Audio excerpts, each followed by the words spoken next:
Ever feel like some people are just naturally gifted while the rest of us have to grind? Like, no matter how hard you try, you just can't seem to compete with those who seem born to excel? Well, what if I told you that talent isn't just in your genes? It's actually way more flexible and within your reach than you think.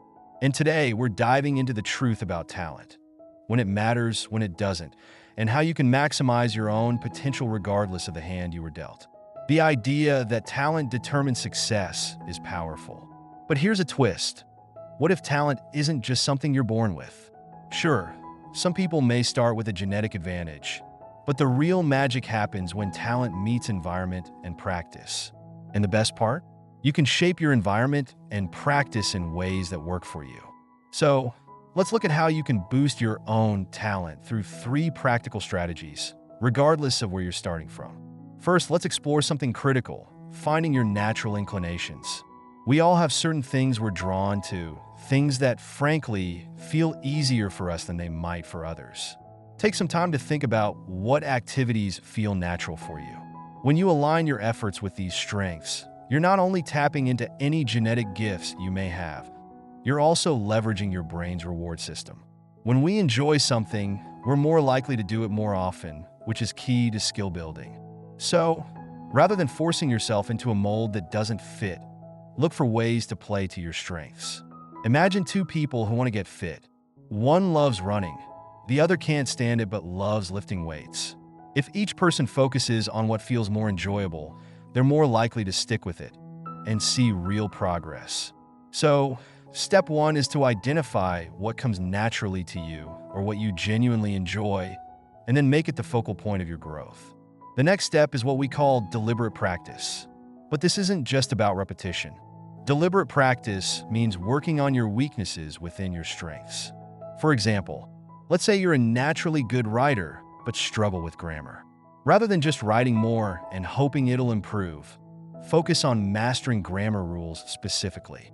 By zeroing in on the areas that need improvement within the framework of your natural ability, you're strengthening your skills without burning out.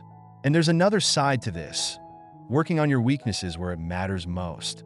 Think about athletes who not only play to their strengths, but identify and hone weak points that could cost them in competition. The idea here is to break down your talent into specific skills and tackle each one with purpose. Not only does this make the journey of skill building more efficient, but it also makes you a well-rounded powerhouse in your chosen field. But let's get practical with this. How do you put it into action?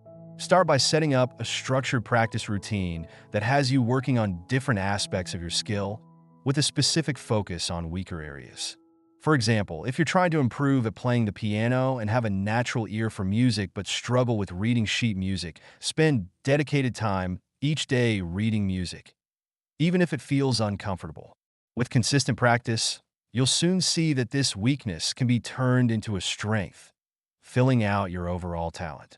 Now, here's a key element that often goes overlooked: the role of environment. This is where things get really interesting. Research shows that our surroundings play a huge role in how we develop talents. Imagine trying to become a great writer while you're surrounded by noise and interruptions versus in a quiet, focused space. The environment you're in can either elevate your talent or suppress it, and often we underestimate its importance. If you're trying to become better at something, intentionally designing a supportive environment will allow you to progress faster. Let's say you want to improve your public speaking skills. Instead of practicing in isolation, join a public speaking group where you're surrounded by people who are all working to get better. Or if you're learning a new language, immerse yourself by consuming content in that language as much as possible. By surrounding yourself with the right influences, you're creating an environment that naturally supports your growth. Another way to create a supportive environment: set up your space for success. If you're trying to write more, dedicate a specific area for writing. If fitness is your goal, have your workout gear easily accessible. You'd be surprised how much of a difference a well-thought-out environment can make in building and maintaining a new skill. And lastly, here's the big takeaway: consistency. This is the backbone of all talent development. Real talent doesn't emerge from one intense effort, but from small, repeated actions over time.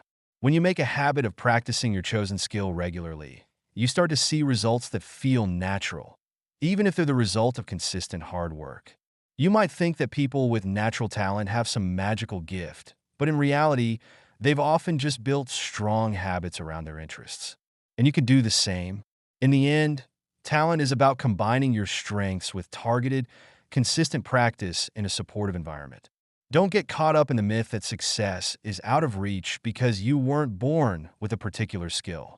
Instead, focus on aligning your interests, building a structured practice routine, and creating an environment that fuels your progress. This is the real path to talent, and it's accessible to everyone willing to take it. So, the next time you look at someone who seems naturally talented, remember, it's not just genetics. It's the result of intentional choices, supportive surroundings, and consistent effort. With the right approach, you'll find that talent isn't just something you're born with, it's something you can build. And that means it's within your reach, too.